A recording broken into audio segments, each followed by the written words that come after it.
Ma'am आपकी आवाज़ नहीं आ रही। मैं बोली ही नहीं हूँ, बस अब स्टार्ट करती हूँ।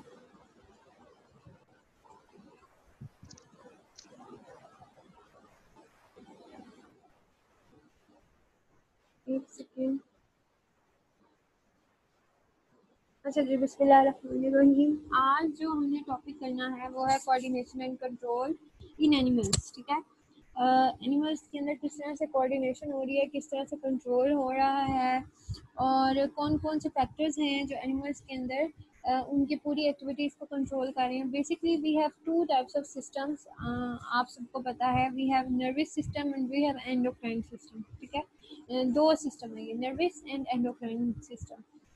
nervous system basically consists of brain and spinal cord and उसके साथ जितनी भी उससे नर्व्स ओरिजिनेट हो रही हैं, जो न्यूरॉन्स मैसेजेस को लेकर जाते हैं और आते हैं, वो सारी जो नर्वस सिस्टम की कोऑर्डिनेशन है वो ब्रेन और स्पाइनल कॉर्ड और उसकी पेरिफेरीज के गिर्द घूमती है। और उसका सेंट्रल जो कंट्रोल यूनिट है वो ब्रेन है, और उस सिस्टम को हम बेसिकली बोलते हैं नर्वस सिस्टम।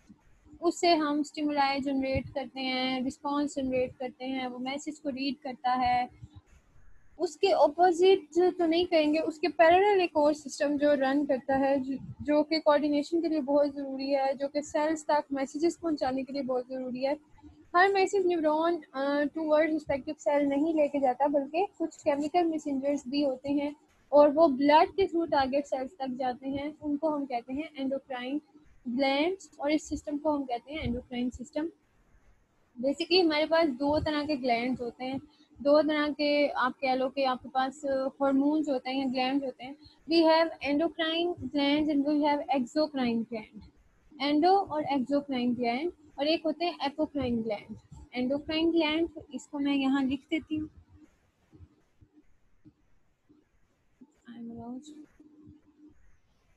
तीन तरह के आपके ग्लैंड होते हैं, एंडोक्राइन,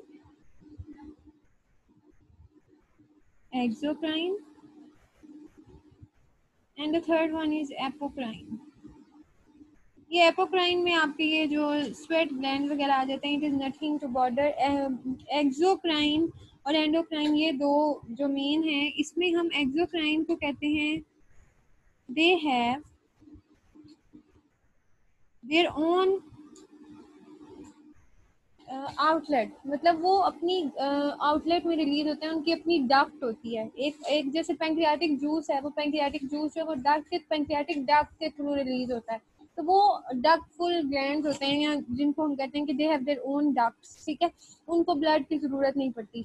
दूसरे नंबर पे हमारे पास आते हैं एंडोक्राइन ग्लैंड। एंडोक्राइन ग्लैंड्स को हम कहते हैं डक्टलेस ग्लैंड्स।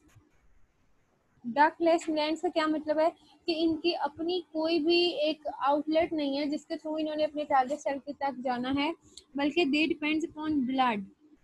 ये ब्लड को यूज करते हैं, ये ब्लड में केमिकल्स को रिलीज करते हैं, और वो जो ब्लड है वो उनको उनके टारगेट सेल्स के पास लेके जाता है। तो उन ग्लैंड्स को कहते हैं एंडोक्राइन ग्लैंड। तो बेसिकली जब आप कोऑर्डिनेशन और कंट्रोल पढ़ोगे तो आप एक तो नर्वस कोऑर्डिनेशन पढ़ोगे और दूसरी आप हार्मोनल कोऑर्डिनेशन पढ़ोगे। ठीक है, ये दोनों इसके अंदर आती हैं। सबसे पहले हम देखेंगे नर्वस कोऑर्डिनेशन और हार्मोनल कोऑर्डिनेशन। इससे भी पहले हम देखेंगे कि कुछ इंपॉर्टेंट टर्मिनोलॉजीज हैं जो कि इम्पोर्टेंट है देखना। एक तो स्टिमुलाई, आप सबको पता है, एनी एक्सटर्नल और इंटरनल चेंज जो इन्वायरमेंट के अंदर होता है, जिसको कौन डिटेक्ट करता है, जिसको रिसेप्टर्स डिटेक्ट करते हैं। रिसेप्टर्स खास किस्म के सेल्स होते हैं जो स्टिमुलाई को रिसीव करते हैं। तो this change which is detectable, इसको हम कहते हैं स्टिमुलस। ठीक है, और स्टिमुलस को डिटेक्ट कौन कर रहा है जी?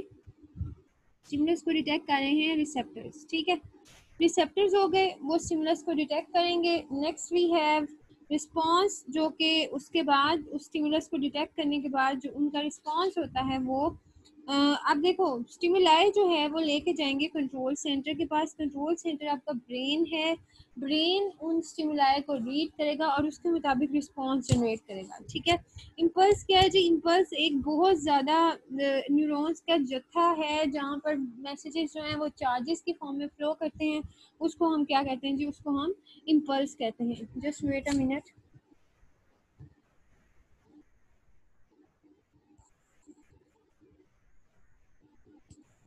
नेक्स्ट हमारे पास जो चीज़ आती है वो है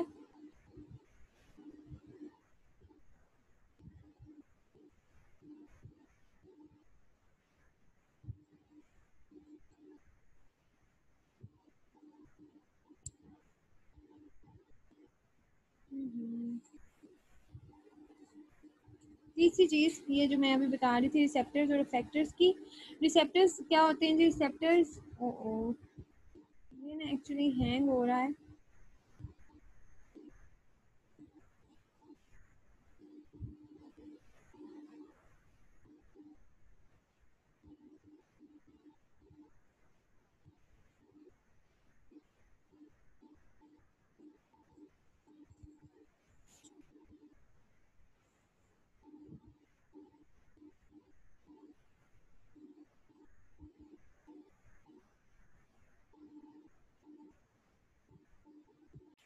जो कि रिसेप्टर्स जो हैं वो चेंज को परसीव करते हैं, स्टिमुलस को परसीव करते हैं।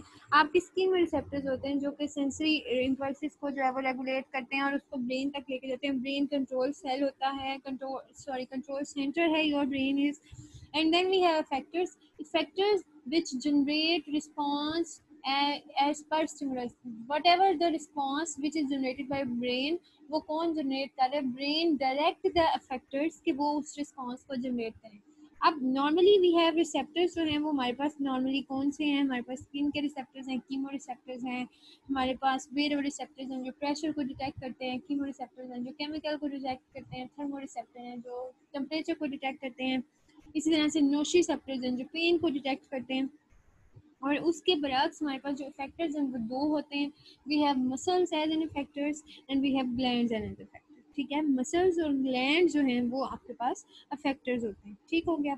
नेक्स्ट वी हैव ये जितने भी आपने रिसेप्टर्स देखे हैं या फैक्टर्स देखे हैं या जो न्यूरॉन्स देखे हैं आप लोगों ने, इन सब का एक जो मेन यूनिट है वो है न्यूरॉन। ठीक है, इनको रेगुलेट कौन कर रहा है? इनको रेगुलेट कर रहा है न्यूरॉन। ठीक, न्यूरॉन क्या है? Neuron is the basic functional and structural unit of a cell जो कि सारी चीज़ों को कंट्रोल करता है। ठीक है, और जितने भी आपके जो आप कह लो कि नर्व्स जिनको हम कहते हैं वो न्यूरॉन से मिलकर बनी होती हैं। आपको ब्रेन न्यूरॉन से मिलकर बना हुआ है, आपका स्पाइनल कॉर्ड न्यूरॉन से मिलकर बना हुआ है। The main fundamental structural and functional unit of your nervous system that carries impulses across the body, either it is towards the brain or it is away from the brain, वो सारा कुछ neuron regulate करता है। और हमारे पास जो neuron है उसके अगर हम स्ट्रक्चर की बात करें, इसको हम अगर इस तरह से लेकर जाएं,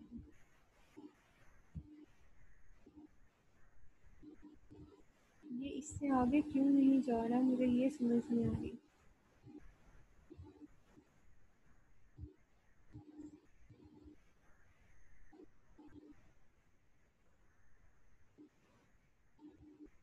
ओके, हम न्यूरॉन की बात करते हैं। अब न्यूरॉन में जो आपने चीज़ें याद रखनी है ना, वो एक तो ये पार्ट है और एक ये पार्ट है और उसके बाद ये और ये। This is called as axon, ये पूरा रीजन जो है। ठीक है, और इसके आगे ये इसकी आउटग्रोथ्स हैं। इस रीजन को हम बोलते हैं डेंड्रॉन। और ये जो इसके आगे ब्रांचेस निकली हुई हैं इनको मैम स्क्रीन नहीं आ रही। नहीं आ रही। अब आ गई है। चलो, इस रीजन को हम बोलते हैं, ये जो रीजन है डेंड्रॉन, और इसके आगे जो ब्रांचेस होती हैं इनको बोलते हैं डेंड्राइट्स। ठीक है, ये है एक्सोनल बॉडी या एक्सोनल एंड, और इस रीजन को जो सेंटर पे इसको हम बोलते हैं साइटोन या सेल बॉडी। ठीक है, साइटोन या सेल बॉडी। अब ये जो पार्ट है बेसिकली ये साइटोन का पार्ट है। ठीक है, जो डेंड्राइट्स या डेंड्रोन जिनको मैं कह रही हूँ, it is basically part of cyton, cell body का हिस्सा है। और ये जो पीछे उसके, अब आपने याद क्या रखना है? One fibre is moving away from the neuron and the other is coming towards the neuron. जब स्टिमुलाई न्यूरॉन की तरफ आएगा तो जो फाइबर उसको सेल बॉडी तक लाएंगे उनको हम कहेंगे कि ये जो फाइबर्स हैं बेसिकली ये क्या हैं? ये डेंड्रॉन्स हैं। और जो उसको सेल बॉडी से अवे लेके जाएंगे उनको हम कहेंगे कि ये हमारे पास, ये जो है आपके पास ये एक्सोन है। ठीक है, अच्छा जी, अब आगे अगर हम चलते हैं हमारे पास जो चीज़ें आती हैं वो हैं, जस्ट वेट, ये आपके पास इसका सेल बॉडी का रीजन आ जाता है। मैं इसको ऐसा करती हूँ स्पॉटलाइट सही, वो उसी से शायद नज़र आ जाए कुछ चीज़ें।